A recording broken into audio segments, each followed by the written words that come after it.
Hello and welcome back to my channel for yet another 2019 set review, and today we have Hanzo vs Genji from the LEGO Overwatch line. This set is rated for ages 8 and up, contains 197 pieces, comes with 3 minifigures, and retails for $20 in the United States. And yeah, I think this is a really nice little set, so let's begin by taking a look at those 3 minifigures. Starting off, we have Genji. And this is my favorite minifigure in this set, and probably one of the best ones in this Overwatch line. The printing on the torso, legs, and even on the toes is just so well done. The detailing on this minifigure is just top-notch. It just looks so good. For accessories, Genji does come with 2 silver shurikens, as well as this lime green sword, which is very cool, and it goes in this little sword holster on his back. LEGO has created an entirely new helmet mold specifically for this minifigure, and I think it turned out absolutely fantastic. Another really cool thing about it is that we have this little gray bandana that fits into this little hole in the back, and it looks pretty interesting. We'll see that later on the Hanzo minifigure. Taking the helmet off, we have a plain silver face. I believe he's a robot. I do not play Overwatch, and I don't know anything about these characters, so if you are a fan of Overwatch, tell me in the comments if this character is a robot or not. And with the sword holster removed, you can see the nice back printing.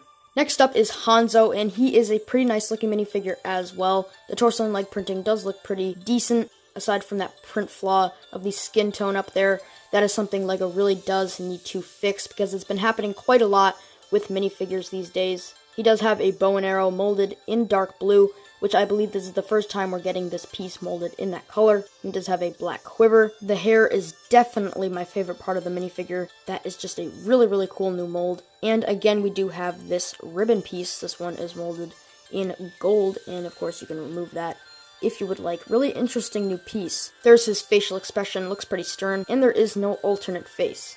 And removing the quiver, you can see we have even more of the flesh printed flaw. Very disappointing, but other than that, the figure is really cool. And our final minifigure is this security guard. Now, he is wearing a pretty basic outfit, but it is also pretty useful for really anything, so that is a good thing.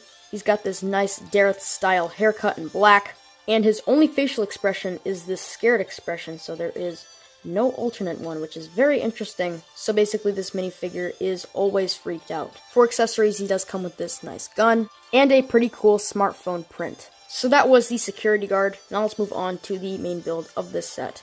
So here is the build of the set, and it is a little dojo, and I really like it, so let's get a closer look. Starting off with the middle section, we have this very nice build of, I guess, a roof. I'm not really sure the correct name for it, but it does look really good with those curved tiles. It really does help add a lot of character to this build. There is a sticker on this 1x1 circular brown tile, and there is also a sticker on this white banner with some Asian symbols on it, which again really does help set the tone for this set. We do have 2 pretty nice little lamp builds on these jumper plates. There are 2 weapons on display right here. We do have a silver katana, and this weapon I believe is supposed to be some sort of a staff.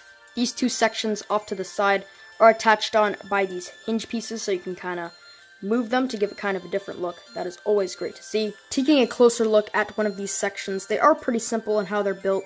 They're using these door frame pieces as, I guess, the walls for holding up the roof. I really like this little lantern build that is attached on by a Technic pin. That looks really nice. On that jumper plate, we have a 1x1 circular tile with the Overwatch logo printed on it. I'm not sure what this is supposed to represent in-game, but it's a really nice print nonetheless. There's also an action feature built under the floor. We do have this disc shooter, which shoots out these little disc pieces. This one has a green dragon printed on it.